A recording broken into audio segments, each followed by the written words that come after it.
بسم اللہ الرحمن الرحیم۔ کبھی آپ نے سوچا ہے اگر انسان کو ایسی ایک رات مل جائے جس میں کی گئی عبادت 83 سال کی عبادت سے بھی زیادہ قیمتی ہو تو وہ رات کتنی عظیم ہوگی؟ اسلام میں ایسی ہی ایک رات ہے، لیلۃ القدر۔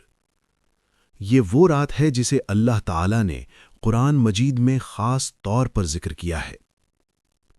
یہ وہ رات ہے جس میں زمین پر رحمت، مغفرت اور برکت نازل ہوتی ہے، اور یہ وہ رات ہے جس میں اللہ تعالیٰ اپنے بندوں کے لیے بہت سے فیصلے لکھ دیتا ہے۔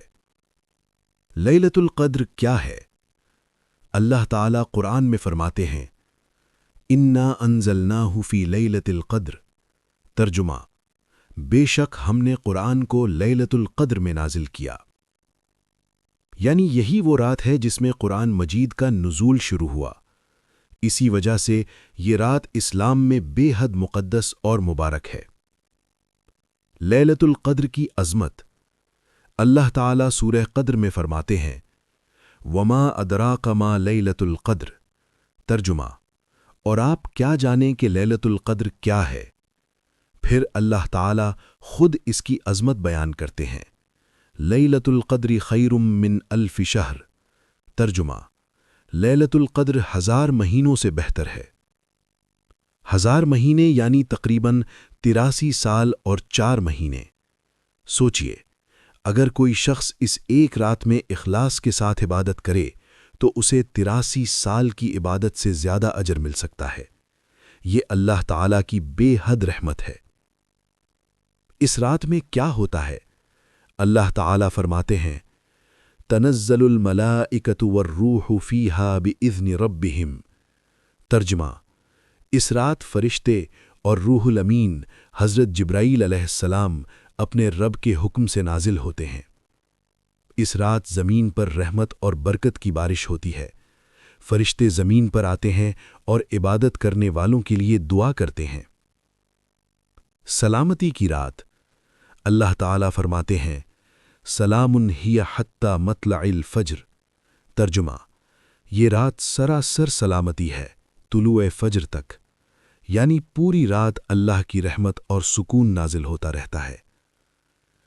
لیلۃ القدر کب ہوتی ہے؟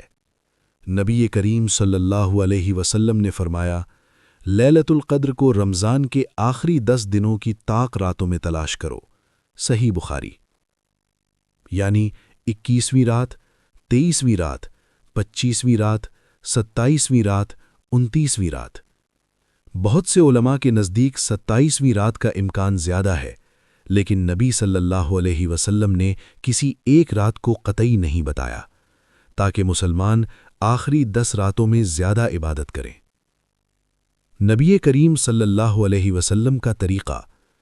حضرت عائشہ رضی اللہ عنہا فرماتی ہیں، جب رمضان کے آخری 10 دن آتے تو نبی صلی اللہ علیہ وسلم رات بھر عبادت کرتے، اپنے گھر والوں کو جگاتے، عبادت میں بہت زیادہ کوشش کرتے۔ یہ ہمیں سکھاتا ہے کہ لیلۃ القدر کی تلاش کے لیے آخری 10 راتیں بہت اہم ہیں۔ لیلۃ القدر میں کون سی عبادت کریں؟ اس رات میں یہ عبادات بہت افضل ہیں۔ نمبر 1، نماز، خاص طور پر تہجد اور نفل نماز۔ رسول اللہ صلی اللہ علیہ وسلم نے فرمایا، جو شخص ایمان اور ثواب کی نیت سے لیلۃ القدر میں قیام کرے، اس کے پچھلے گناہ معاف کر دیے جاتے ہیں۔ نمبر 2، قرآن کی تلاوت، کیونکہ یہی وہ رات ہے جس میں قرآن نازل ہوا، اس لیے اس رات قرآن کی تلاوت کرنا بہت افضل ہے۔ نمبر 3، ذکر اور استغفار، اس رات زیادہ سے زیادہ سبحان اللہ، الحمدللہ، اللہ اکبر، استغفر اللہ پڑھنا چاہیے۔ نمبر 4، دعا، لیلۃ القدر دعا قبول ہونے کی رات ہے۔ اس رات اللہ سے دل سے دعا کریں، اپنے گناہوں کی معافی مانگیں۔ لیلۃ القدر کی سب سے بہترین دعا۔ حضرت عائشہ رضی اللہ عنہا نے پوچھا، یا رسول اللہ، اگر مجھے لیلۃ القدر مل جائے تو میں کیا دعا کروں؟ نبی صلی اللہ علیہ وسلم نے فرمایا، اللہم انک عفو تحب العفو فاعف عنی۔ ترجمہ: اے اللہ، تو معاف کرنے والا ہے اور معاف کرنا پسند کرتا ہے، پس مجھے معاف فرما دے۔ ایک اہم حقیقت، لیلۃ القدر صرف ایک رات نہیں، یہ زندگی بدلنے کا موقع ہے۔ کتنے لوگ پچھلے رمضان میں ہمارے ساتھ تھے، آج وہ اس دنیا میں نہیں ہیں۔ ہم نہیں جانتے کہ ہمیں اگلا رمضان ملے گا یا نہیں، شاید یہ ہماری زندگی کی آخری لیلۃ القدر ہو۔ ہمیں کیا کرنا چاہیے؟ رمضان کی آخری 10 راتوں میں زیادہ نماز پڑھیں، قرآن پڑھیں، دعا کریں، استغفار کریں، صدقہ کریں، اور سب سے اہم، اخلاص کے ساتھ عبادت کریں۔ اختتامی پیغام، اگر آپ واقعی چاہتے ہیں کہ اللہ آپ کو معاف کر دے تو لیلۃ القدر کو ضائع نہ کریں۔ یہ رات آپ کی زندگی بدل سکتی ہے، آپ کے گناہ معاف ہو سکتے ہیں، آپ کی تقدیر بہتر ہو سکتی ہے۔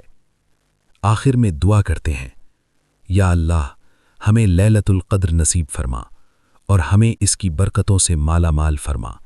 آمین۔